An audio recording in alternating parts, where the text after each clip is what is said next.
mbokk yi yéen ñi nga xam ni yéen a ñuy seetaan ñi ngi leen nuyuwaat baax di leen wax ngeen daal ak jàmm abonné leen chaîne bi activé cloche bi ndax vidéo bu mu dugal ngeen mën koo gaaw jot. lamb ju rëy ji nga xam ne ma nga doon am fële ca arène nationale doxoon diggante Luis Ndiago ak Ada Fass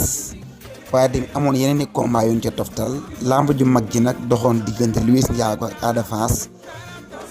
daal nay daan Luis Ndiago jël bu gaaw lool la Ada Fass daan ki nga xam ne moo di Luis Ndiago mel ni njiin ndox def daal di koy daan jël bu rëy Moussa Ndoye moom it woon caat daaw dafaal ni ko du masa morom moom it daal di koy daan jël bu gaaw ordinateur moom dóor nañ ko mu daanu ak yeneen combat yu ci toftalu waaye yi nga xam ne moo ci gënoon a fës rek muy combat bu mag bi doxoon diggante Luis Ndiago Ada Fass daal nay daan ki nga xam ne moo di Luis Ndiago kon nag suba ak jàmm ñuy xaar Siteu Balla Gaye numéro 2 Ada Fass nag jamono jii moom it toll na foo xamante ni ci làmb mbër sañatu koo bañ ndax ki nga xamante ni moo di Ada Fass moom ñu fàttali ni moom ci Lac de Guiers la jóge arrière jëlaat Luis Ndiago kon mën na ni kon foofu Ada Fass moom moo arrière kon jamono ji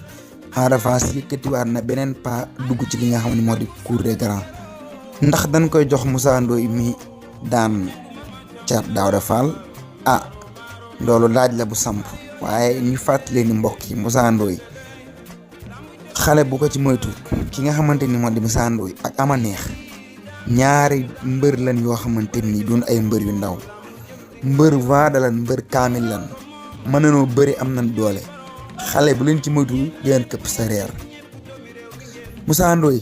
làmb waxul dëgg rek mais mook Thiat Daouda Fall du combat jaa ngeen jëf